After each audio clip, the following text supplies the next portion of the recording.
अस्सलाम वालेकुम dear students. आज हम लोग नेक्स्ट चैप्टर स्टार्ट कर रहे हैं। मनकीफ की बुक में से चैप्टर नंबर 17 है। ठीक है, लास्ट चैप्टर में हम लोगों ने कंज्यूमर बिहेवियर पढ़ा था। आज हम लोग पढ़ेंगे theory of investment.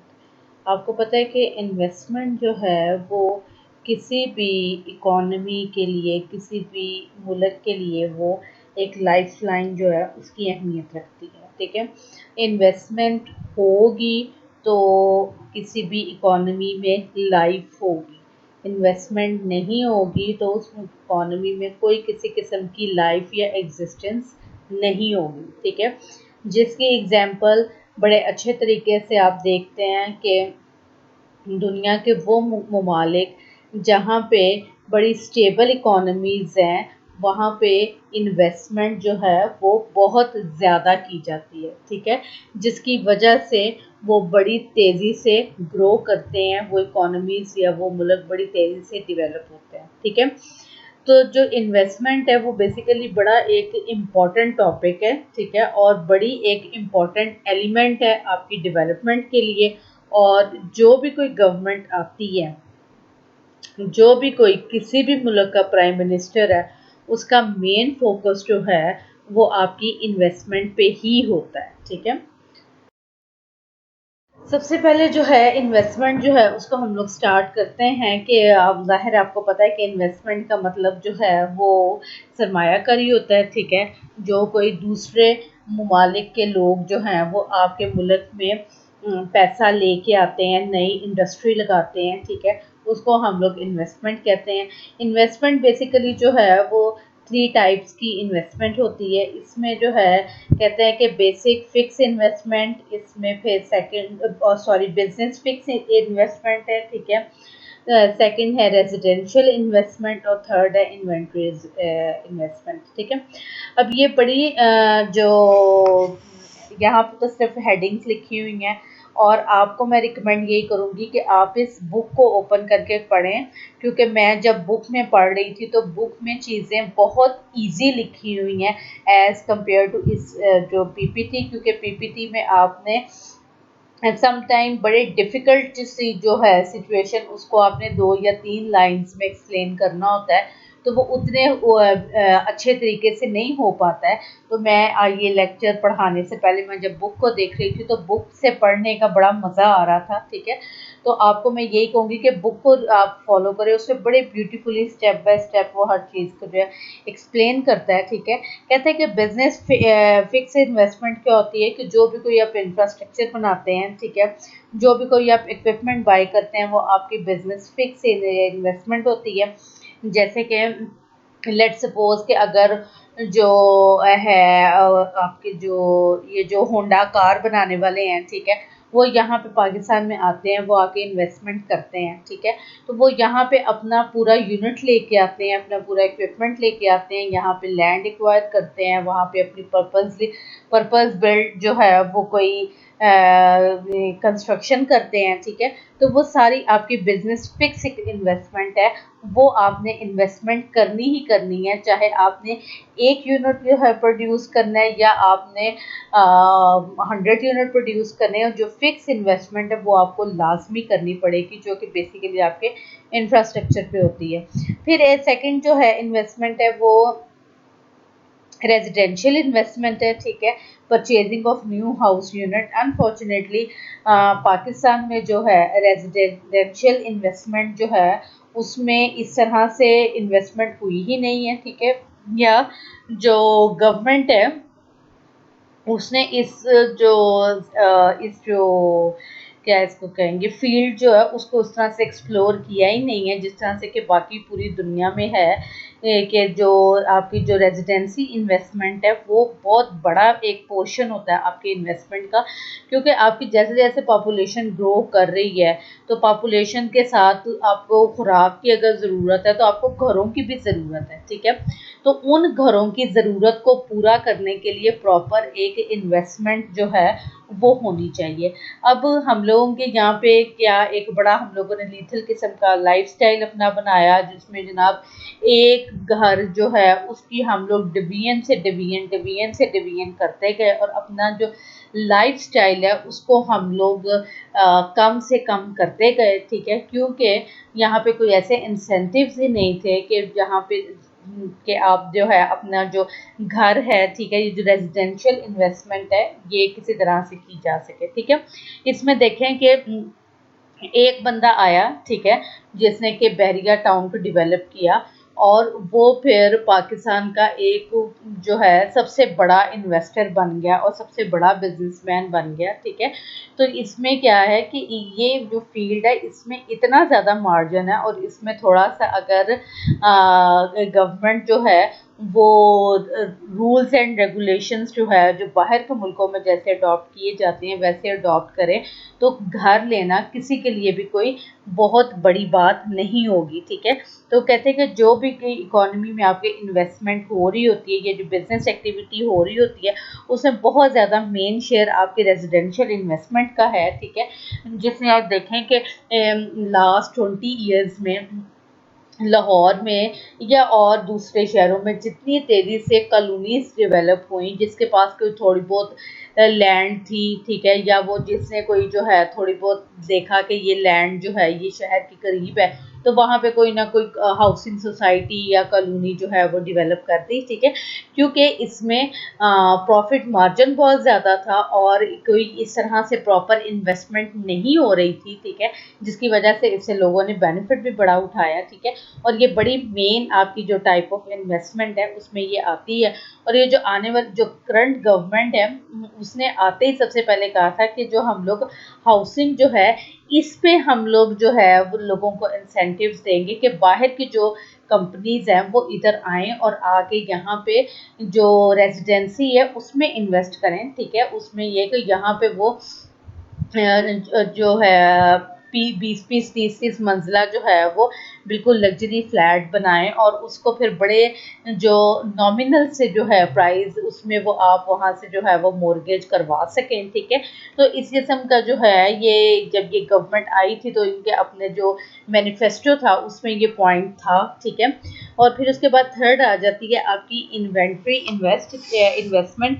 Inventory investment आपकी वो इन्वेस्टमेंट होती है जो कि आप जो वर्क इन प्रोसेस होता है आपका, ठीक है, या मैंने अगर जो है मेरी स्टील मिल है, ठीक है, तो जो मैंने खाम माल में लोहा मंगवाया है तो वो मेरी जो इन्वेंट्री होगी वो जो मेरा जो मैंने स्टॉक मंगवाया है वो मेरा जो है इन्वेंट्री इन्वेस्टमेंट होगा, ठीक है। इसी तरह से आप देखें कि आप जो बहुत सा रॉ मटेरियल लेते हैं या जो सेमी फिनिश गुड्स लेते हैं, ठीक है, तो वो आपकी इन्वेंट्री इन्वेस्टमेंट जो है वो होती है, ठीक है। उसमें क्या कहते हैं the value of the change in inventories of finished good material and supplies and work in process, ठीक है। उसके बाद कहता है कि हाउ इन्वेस्टमेंट बिहेव, इसमें कहता है all type of investment usually fall during recession, ठीक है। ये कोई नई बात नहीं है, आपको पता है कि रिसेशन में इन्वेस्टमेंट जो है वो कम हो जाती है। क्यों कम हो जाती है इसके रीजंस आपको ऑलरेडी पता है। Business fixed investment is largest of the 3 type of investment, ठीक है। फिर उसके बाद कहता है कि investment varies with the business cycle rising in boom and falling in recession, ठीक है। ज़ाहिर है इन्वेस्टमेंट आपके बिल्कुल लाइफ आपके जो बिजनेस साइकिल है उसके साथ ही बिहेव करती है। अगर बूम आपके बिजनेस में है तो इन्वेस्टमेंट भी ज़्यादा होगी और अगर आपके बिजनेस साइकिल जो है वो रिसेशन पे है तो आपकी इन्वेस्टमेंट भी कम होगी। उसके बाद कहते हैं कि basic question about investment model जो है उसमें कहते हैं कि simply investment function state that an increase in the real interest rate reduce the investment. कहते हैं कि इसमें क्या है कि ये फंक्शन जो है वो इंटरेस्ट रेट का जो है वो फंक्शन है आपके इन्वेस्टमेंट का। तो कहते हैं कि आपका जब जो है इंटरेस्ट रेट जो है वो आपका इंक्रीज हो जाता है तो इन्वेस्टमेंट आपकी डिक्रीज हो जाती है। इसमें क्या रीज़न है, देखिए अगर आपका इंटरेस्ट रेट ज़्यादा होगा, ठीक है, तो लोग क्या करेंगे पैसा जो है वो बैंकों में रखवाना प्रेफर करेंगे ना कि उससे कोई कारोबार खोलना जो है वो कहेंगे कि लो अगर हम लोग बैंक में पैसा रखवाते हैं, ठीक है, तो वहाँ से महीने का जो है वो 20,000 रुपया बड़ी आसानी से आ जाता है। और अगर हम लोग जो है इन पैसों से दुकान खोलते हैं तो वो जनाब कभी चले ना चले, नोबडी नोज, ठीक है। तो कोई रिस्क नहीं लेते हैं, तो वो बैंक में पैसा जो जमा करवा देते हैं। और जब भी कभी को गवर्नमेंट जो है वो इन्वेस्टमेंट करना चाहती है तो उसको सबसे पहले जो है अपना इंटरेस्ट रेट जो है उसको कम करना होता है, ठीक है। और इस वक्त देखें कि अमेरिका और यूरोप जो है वो ज़ीरो इंटरेस्ट रेट पे काम कर रहे हैं, ठीक है।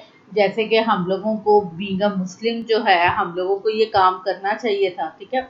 उन्होंने इंटरेस्ट का जो सारा है जो फिनोमिना है वो यूरोप ने डेवलप किया और हमने उसको अडॉप्ट किया, ठीक है। जबकि इस्लाम जो है उसने इंटरेस्ट जो है उसको बिल्कुल कतन मना किया है और हराम करार दिया है।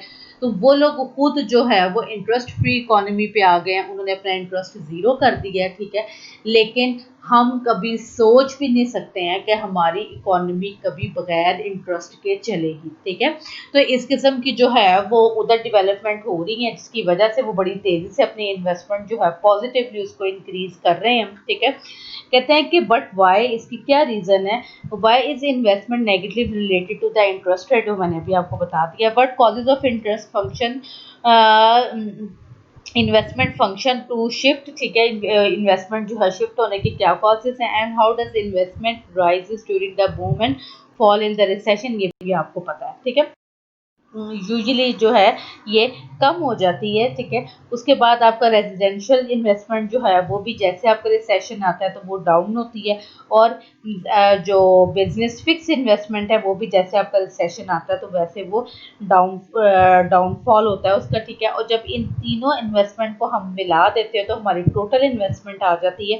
तो ये जो ग्रीन कलर की लाइन है ये टोटल इन्वेस्टमेंट जो उसको शो करती है, जिसमें देखेंगे जब भी कभी जो है रिसेशन आता है तो इन्वेस्टमेंट फौरन जो है वो ड्रॉप डाउन हो जाती है।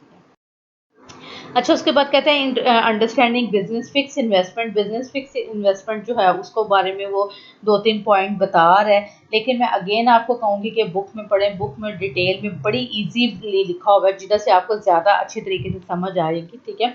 The understanding model of the business fix investment जो है the classical model of investment, classical model of investment book में बड़ा इजीली लिखा हुआ है, आप उधर से पढ़ सकते हैं, ठीक है।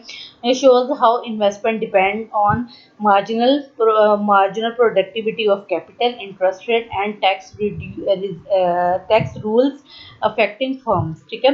मार्जिनल प्रोडक्टिविटी ऑफ कैपिटल का मतलब क्या है कि एक यूनिट जो है मुझे कैपिटल का इंक्रीज करने से जो मेरी प्रोडक्शन में इजाफा होगा वो मेरी मार्जिनल प्रोडक्ट ऑफ कैपिटल होगी, ठीक है। उसके बाद इंटरेस्ट रेट है, वो किस तरह से आपकी जो है वो इन्वेस्टमेंट जो है उसको फ्लक्चुएट करेगा। उसके बाद टैक्सेस है, इसकी डिटेल पढ़ेंगे।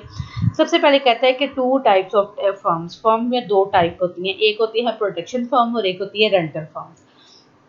जो प्रोडक्शन फर्म्स होती हैं रेंट द कैपिटल, वो कैपिटल को उधार लेती हैं, they use to produce the goods and services, और वो चीज़ें जो है उसको प्रोड्यूस करती हैं। लेट सपोज कि मैंने जूते बनाने की फैक्ट्री लगानी है तो मैं बैंक से लोन लेती हूँ, ठीक है, और मैं इन्वेस्टमेंट करती हूँ, ठीक है।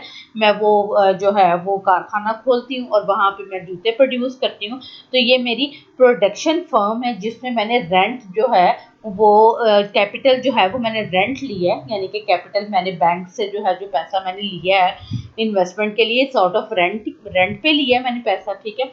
तो वो कैपिटल जो आपका जो है रेंट द कैपिटल, जो हम लोग रेंट करते हैं कैपिटल, उस प्रोडक्शन को हम उस फर्म को हम प्रोडक्शन फर्म कहते हैं। और रेंटल फर्म में क्या होता है कि ओन कैपिटल, कैपिटल मेरे पास मेरा अपना है, ठीक है, rented to the production firm, और मैं किसी भी प्रोड्यूसर को देती हूँ कि चलो तुम इस पे कारोबार करो, तो ये आपका प्रोडक्शन फंक्शन आ जाता है, ठीक है। इसमें अब आप देखें कि बड़ी मशहूर एग्जांपल हमारे यहाँ पे रेंटल पावर प्लांट्स की है, जिसमें क्या हुआ है कि जो हम लोगों ने रेंट पे लिए हैं, जो बिजली बनाने वाले कारखाने थे, ठीक है, हमने उनको रेंट पे ले लिया, ठीक है, रेंट पे लेके हमने और वो उनसे जो है वो बिजली प्रोड्यूस कर रहे हैं, तो वो हमारे रेंटल जो है फॉर्म है जिसमें हमने जो है वो रेंट पे लिया हुआ है। ठीक है। तो इसमें कहता है कि in this context investment is the rental firm spending on the new capital goods. कहता है कि इन्वेस्टमेंट जो है इज अ रेंटल फर्म, ठीक है, spending on the new capital, जो कि नया जो कैपिटल है उस पर स्पेंड किया जाता है जो पैसा, उसको हम बेसिकली इन्वेस्टमेंट, ठीक है। उसके बाद कहता है कि द कैपिटल रेंटल मार्केट जो है, कैपिटल रेंटल मार्केट में क्या है, ये रियल रेंटल प्राइस जो है वो आपके वाई एक्सिस पे है और ये आपके एक्स एक्सिस पे आपका कैपिटल स्टॉक है। अब मैंने कितना जो कैपिटल है वो मैं रेंट लूँगी तो मैं काम कर सकती हूँ, ठीक है। तो ये मेरी डिमांड फॉर कैपिटल है, ठीक है। ये मेरा डिमांड कर्व है कैपिटल का और ये मेरा सप्लाई कर्व है कैपिटल का, ठीक है। कैपिटल जो है वो कांस्टेंट है सप्लाई में। अब जहाँ पे मेरी डिमांड और सप्लाई तक इंटरसेक्ट की है तो इस पॉइंट मेरा इक्विलिब्रियम पॉइंट आ गया कि इस पॉइंट तक मैं जो है रेंट अपना जो है वो इन्वेस्टमेंट करूँगी या मैं रेंट जो है वो कैपिटल रेंट पे लूँगी। अगर मैं इससे अबव जाती हूँ, अगर मैं इस पॉइंट से अबव जाती हूँ, ठीक है, तो मेरी जो डिमांड है वो कम हो जाएगी और मेरी सप्लाई जो है वो ज़्यादा हो जाएगी, ठीक है। तो ये जो पॉइंट है, इस पॉइंट पे आपकी मार्जिनल प्रोडक्टिविटी ऑफ कैपिटल, ठीक है, इक्वल टू है आपकी रियल रेंटल प्राइस के, जो आपकी रेंटल प्राइस है, यानी कि कॉस्ट और प्रॉफिट जो है यहाँ पे एक दूसरे के इक्वल है। ये आपकी कॉस्ट है और ये आपका प्रॉफिट है, ये दोनों एक दूसरे के इक्वल है और इस पॉइंट तक आप कैपिटल जो है वो रेंट पे लेंगे। उसके बाद कहता है कि factor affecting the rental price. अब रेंटल प्राइस को कौन कौन से फैक्टर अफेक्ट करते हैं, ठीक है। तो कहता है कि कॉस्ट प्रोडक्शन फंक्शन, इस पर देखें तो Y is a function of capital and labour, ठीक है। ये ए जो है ये टेक्नोलॉजी की वजह से फिक्स है, ये कैपिटल जो है ये अल्फा जो है ये इसका कॉफिशिएंट है 1 माइनस अल्फा जो है ये लेबर का, ठीक है। अब वो कहता है कि द एम पी के एंड हैंस द इक्विलिब्रियम जो है वो क्या है कि आपका जो रियल रेंटल प्राइस है आपकी और आपकी जो प्रोडक्टिविटी है should be equal to this one, ठीक है। तो फिर आप कहेंगे कि आप एक इक्विलिब्रियम पे हैं। कहते हैं कि इफ़ अगर जो है द इक्विलिब्रियम जो है R P real rental price जो है वुड इंक्रीज, वो इंक्रीज हो सकती है इफ़ जो है कैपिटल इज डिक्रीज, अगर कैपिटल जो है वो कम हो जाए, ठीक है। फिर क्या है कि लेबर जो है वो इंक्रीज हो जाए, आपकी पॉपुलेशन ग्रोथ ज़्यादा हो जाए, या लोग जो है वो इमिग्रेशन करवा लें आपके मुल्क में, या आपकी जो टेक्नोलॉजी है वो इम्प्रूव हो जाए, ठीक है, या वो पहले से ज़्यादा जो है बेहतर आ जाए, तो उसमें उस सूरत में भी आपका जो इक्विलिब्रियम है वो अपवर्ड जो है वो शिफ्ट हो जाए। अच्छा, उसके बाद कहते हैं कि रेंटल फर्म इन्वेस्टमेंट डिसीजन, ठीक है।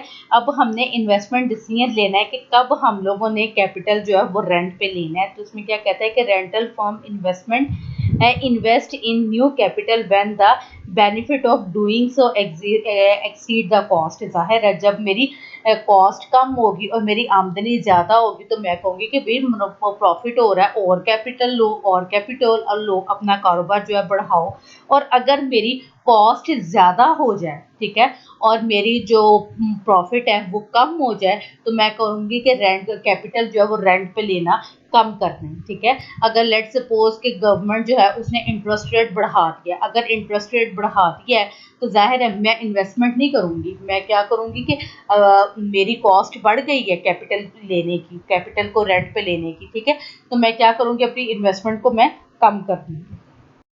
उसके बाद कहते हैं द कॉस्ट ऑफ कैपिटल। अब ये कॉस्ट ऑफ कैपिटल जो है वो क्या होती है कि एक तो जो है इंटरेस्ट रेट, कि किस इंटरेस्ट रेट पे मुझे बैंक कैपिटल दे रहा है, ठीक है। तो ये मेरा इंटरेस्ट रेट आई है और ये पी के मेरी प्राइस ऑफ कैपिटल है, ठीक है। अब मैं जो कैपिटल ले रही हूँ उस पर डेप्रिसिएशन भी तो हो रही है ना, कि मैंने जो कैपिटल लेके मैंने जो इस साल मैंने ली थी गाड़ियाँ, लेट सपोज कि मैंने बैंक से गाड़ियाँ लीज करवाई, ठीक है, और उनको मैंने ऊबर पे जो है वो ऊबर के जो बिजनेस है उससे मैंने वो गाड़ियाँ जो है वो डाल दी। अब क्या है कि गाड़ियाँ जो है वो जैसे जैसे चल रही हैं तो डेप्रिसिएशन भी तो हो रही है, ठीक है।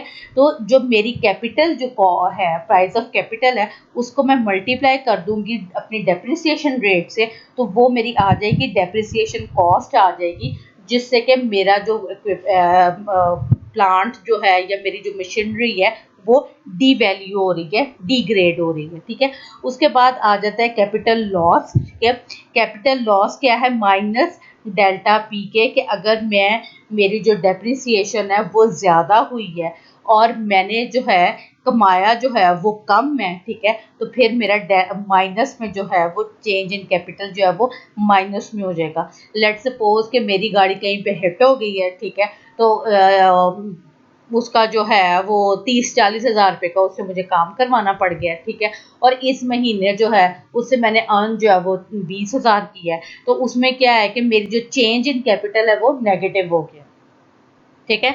तो कहता है कि द गेन इन कैपिटल, जो हम कैपिटल गेन करते हैं डेल्टा पी के, जो है जहाँ पे कि पी के पॉजिटिव है, ग्रेटर देन ज़ीरो हो जो है, वो अगर ग्रेटर देन ज़ीरो है, ठीक है, तो reduce the cost of capital, ठीक है, तो आपकी जो कॉस्ट ऑफ कैपिटल है वो रिड्यूस हो जाएगी। The total cost of capital is the sum of these three parts, ठीक है। तो कहता है आपकी जो कॉस्ट ऑफ कैपिटल है वो इन तीनों को मिला देंगे तो आपकी कॉस्ट ऑफ कैपिटल आ जाएगी, ठीक है। जाहिर है मैंने जो इंटरेस्ट पे करना है, अब मैंने गाड़ी जो है वो लीज पे ली हुई है, हर महीने मैंने उसकी 20 हज़ार रुपया किस्त देनी है, वो 20 हज़ार रुपया मेरी कॉस्ट आ गई, ठीक है। हर महीने गाड़ी जो है वो कोई 8-10 हज़ार रुपये का अपना काम निकाल लेती है, ठीक है। वो जो 8-10 हज़ार रुपये का अपना काम निकाल लेती है, ठीक है, वो डेप्रिसिएशन आ गई, वो भी बीच में आ गई, तो वो यानी कि मेरा टोटल कैपिटल कॉस्ट जो है वो 30 हज़ार रुपया हो गई, ठीक है। और फिर किसी तरह से कोई कैपिटल लॉस के कोई अगर गाड़ी में कोई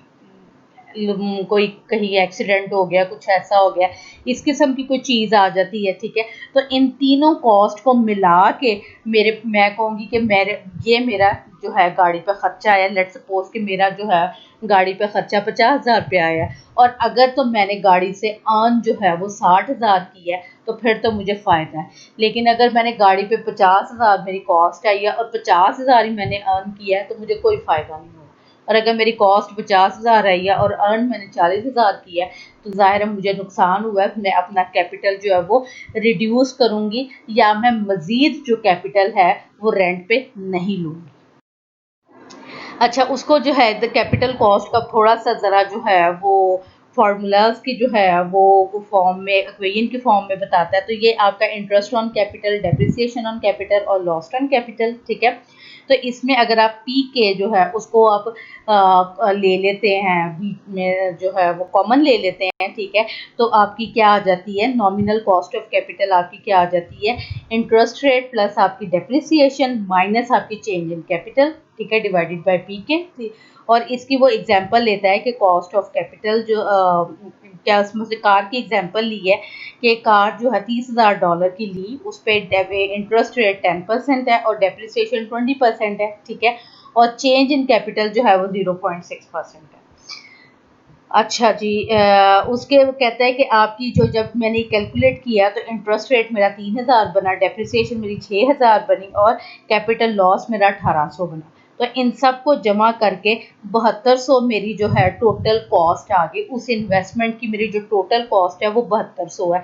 अगर तो मुझे प्रॉफिट जो है $7200 से ज़्यादा होगा तो मुझे इन्वेस्टमेंट फीजिबल है, ठीक है। और अगर 7200 के बराबर 7200 ही होगा तो मुझे ना फ़ायदा है ना नुकसान है। और अगर 7200 से कम मुझे जो है वो मुझे इनकम आ रही है, तो इसका मतलब है कि मेरा जो ये इन्वेस्टमेंट है ये लॉस में जा रही है।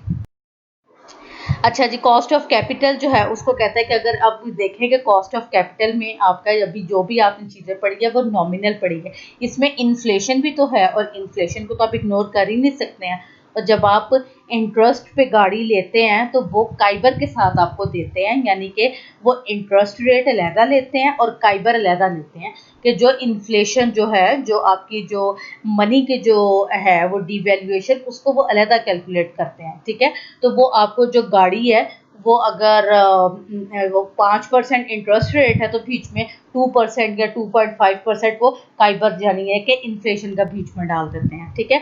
तो जब हम लोग उन सब चीज़ों को मेजर करते हैं तो आपको पता चलता है कि गाड़ी आपकी जो है वो तकरीबन 10-12% पे आपने लीज करवाई हुई है, ठीक है। जब आप ये करते हैं, एडवर्टाइज करते हैं या आपको बताते हैं, तो वो आपको ये बताते हैं कि इंटरेस्ट रेट तो हम लोग 5% पे ले रहे हैं, 7% पे ले रहे हैं, तो कई बार तो होता ही है, वो तो इन्फ्लेशन रेट है, उसको बीच में कैलकुलेट ही नहीं करते हैं।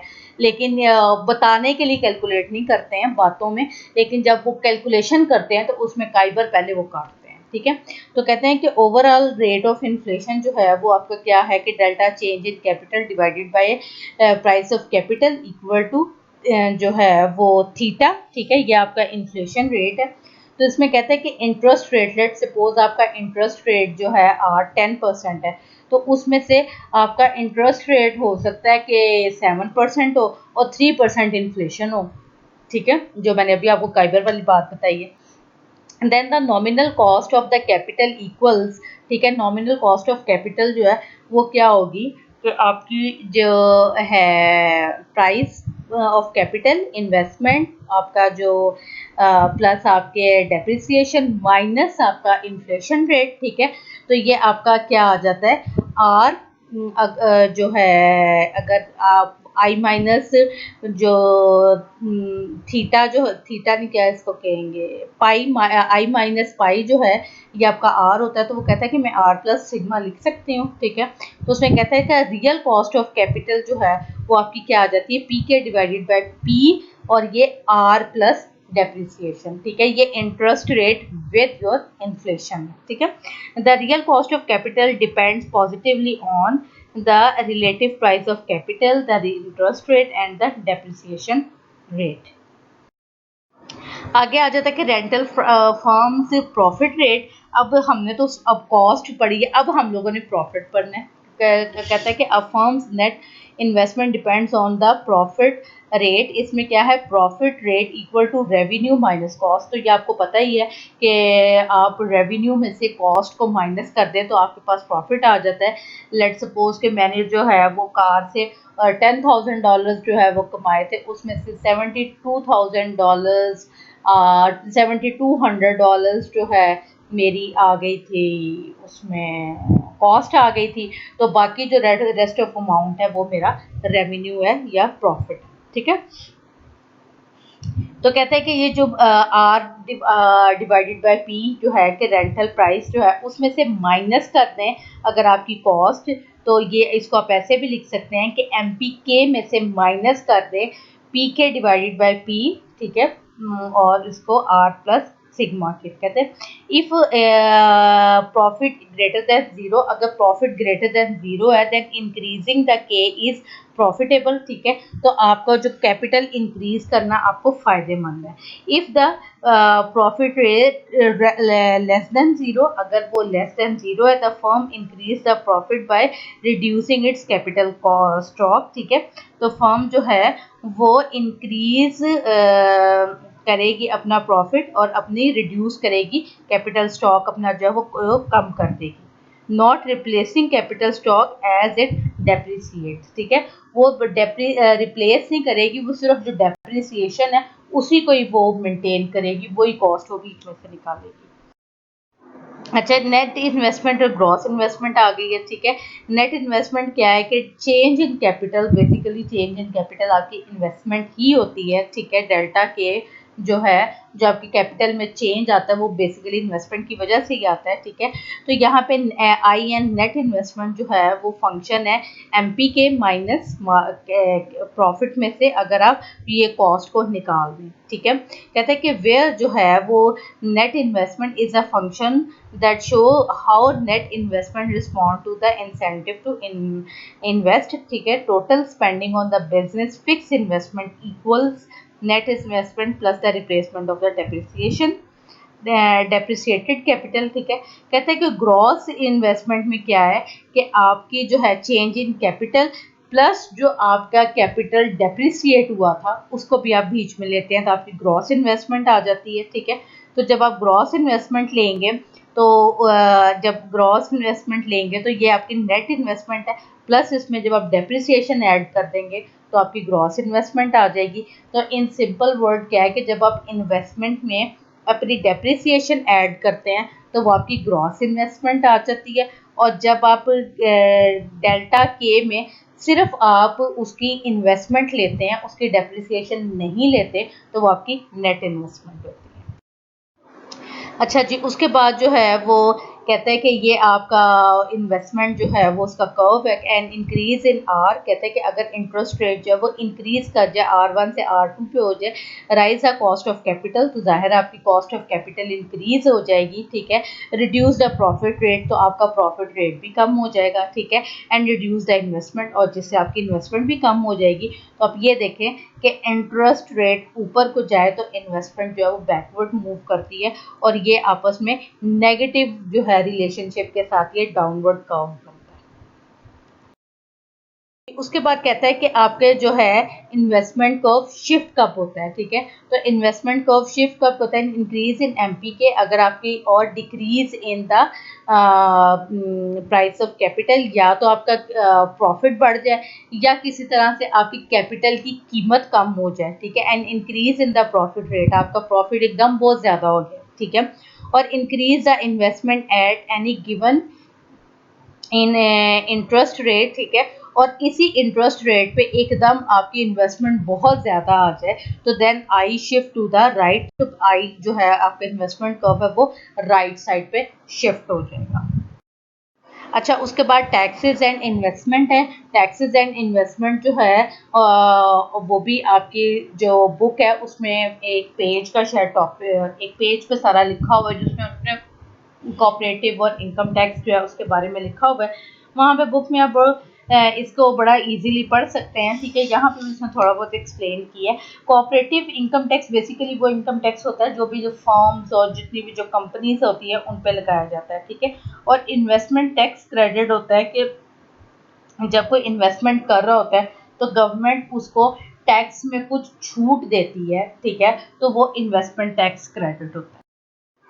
अब इसमें कहता है कि कॉपरेटिव इनकम टैक्स में क्या है, अ टैक्स ऑन प्रॉफिट, कि आप जो कमा रहे हैं उस पर आपने टैक्स पे करना है, ठीक है। आप ये देखें कि जितनी भी बड़ी बड़ी कंपनीज है, या सिंपल आप जब भी कोई चीज़ बाय करते हैं तो उसके जब प्राइस लिखी होती है, ठीक है, तो उसके अंदर टैक्स जो है वो डाला होता है, ठीक है। तो बेसिकली कॉपरेटिव टैक्स होता है। या आप ये देखेगा अब अगर आप कहीं किसी ब्रांड पे जो है वो कोई चीज़ बाय करने के लिए जाएं तो वो टैक्स अलहदा से चार्ज करते हैं, ठीक है। या आप कहीं से, जैसे रिसेंटली मैंने कहीं से जो है वो पिज़्ज़ा खाया था, ठीक है। तो जब उन्होंने मुझे प्राइस बताई तो आई वॉज वेरी हैप्पी कि यार ये तो बड़ा सस्ता पिज़्ज़ा दे रहे हैं, ठीक है। और जब वो बिल बन के मेरे पे आया तो उन्होंने 17% उस पर जो टैक्स चार्ज किया था, तो उसने वो जो रिड्यूस की हुई अमाउंट थी वो उसने बिल्कुल अपने लेवल पे बराबर कर दी थी, ठीक है। तो उसमें कहते हैं कि impact on investment depends on definition of profit, ठीक है। ये प्रॉफिट पे डिपेंड करता है, जितना आपका प्रॉफिट ज़्यादा होगा उतना आपका जो है वो टैक्स जो है वो भी ज़्यादा होगा। और बहुत से जो इन्वेस्टर्स हैं, ये बिजनेसमैन हैं, उनके गवर्नमेंट के साथ लड़ाई इस बात पे थी कि आप हमसे लगा बंदा टैक्स ले लें, आप हमसे हमारी सेल के ऊपर या हमारी रियल टाइम इन्वेंट्री पे टैक्स ना लें, ठीक है। कहते हैं कि in our definition rental price minus the cost of capital, यानी कि जो रेंटल प्राइस है उसमें से आप कॉस्ट ऑफ कैपिटल को माइनस कर देते हैं। डेप्रिसिएशन कॉस्ट इज मेजर्ड, ठीक है। तो आपकी डेप्रिसिएशन कॉस्ट आ जाती है using the price of the capital, जिसको क्या आप प्राइस ऑफ कैपिटल के तौर पे कैलकुलेट करते हैं। And corporate income tax would not affect the investment, तो कहते हैं कि जो आपका कॉर्पोरेट इनकम टैक्स है वो आपकी इन्वेस्टमेंट जो है उसको अफेक्ट नहीं करता है, बल्कि वो आपके एक तरह की सॉर्ट ऑफ कॉस्ट ही बन जाती है, ठीक है। जो कि आप अपने जो है वो अपना जो कंज्यूमर है उससे ले लेते हैं, ठीक है। जैसे कि जब उसने मुझे पिज़्ज़ा की प्राइस बताई, ठीक है, तो वो मेरा ख्याल है कि 850 या 950 का वो मुझे पिज़्ज़ा दे रहा था, ठीक है। तो आई वॉज वेरी हैप्पी कि वो मुझे जो है वो मुझे 1000 रुपये में जो है वो पिज़्ज़ा मिल जाएगा। तो क्योंकि मैं यही को कह रही थी कि शायद मेरा ख्याल 850 या 950 था, तो कोई 150-200 रुपये की ड्रिंक आ जाएगी, तो कोई जो है वो 50-100 टिप दे दी जाएगी, तो बड़े आसानी से जो है वो 12,000-1200 रुपये पे काम हो जाएगा, ठीक है। लेकिन जब उसने वो उसके ऊपर जो है टैक्स अलहदा से जब उसने जो है वो किया है, तो वो टैक्स उसकी कॉस्ट बन गई है। तो उसका जो अपनी जो प्रॉफिट था या वो अपनी जगह पे कायम रहा, उसने टैक्स जो है वो अलहदा चार्ज कर लिया मेरे से, ठीक है। तो वो किसी तरह से आपकी इन्वेस्टमेंट जो है उसको अफेक्ट नहीं करता है।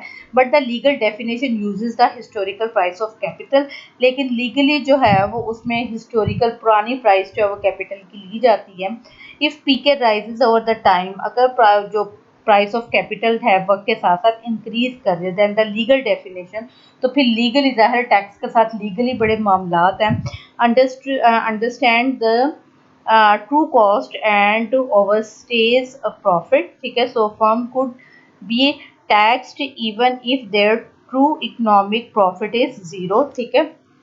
ये जो टैक्स है ये बड़ी एक अजीब सी कॉम्प्लिकेटेड सी जो है वो चीज़ है। लीगल चीज़ जो है वो वैसे बड़ी कम समझ में आती है।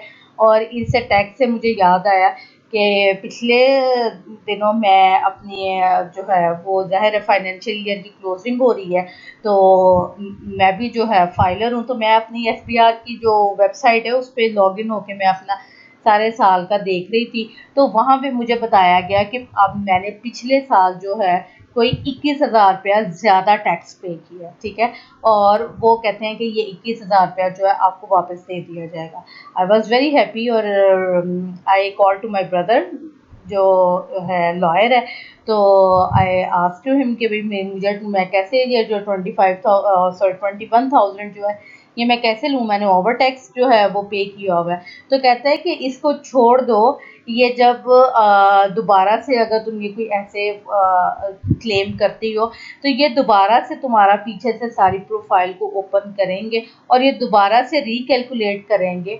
तो 21,000 जो तुमने इनसे लेना है, ये कोई 50,000 रुपया तुम्हारे ज़िम्मे निकाल देंगे जो तुम्हें पे करना पड़ जाएगा, ठीक है। तो वो कहता है कि ये बस इस किस्म की ही चीज़ जो है ये बीच में हमारे सिस्टम में है, जो कभी भी क्लियर नहीं होंगी, ये पता नहीं कैसे क्लियर होंगी, ठीक है। लेकिन इसकी बड़ी डिटेल एग्जांपल इजी तरीके से बुक में लिखी हुई है। उसके बाद ये आ जाता है टैक्स, इन्वेस्टमेंट टैक्स क्रेडिट आ जाता है, ठीक है। ITC reduce a firm's tax by certain amount for each dollar it spend on capital, ठीक है।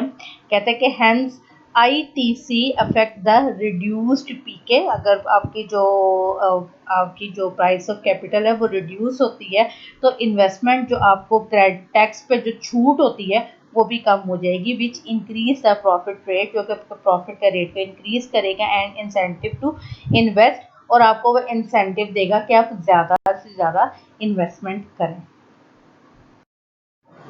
अच्छा, उसके बाद टॉबन्स क्यू थेरी जो है ये मिस्टर टॉबन्स इकोनॉमिस्ट थे, ठीक है। ये फिर इसकी डिटेल आपने बुक में देनी है।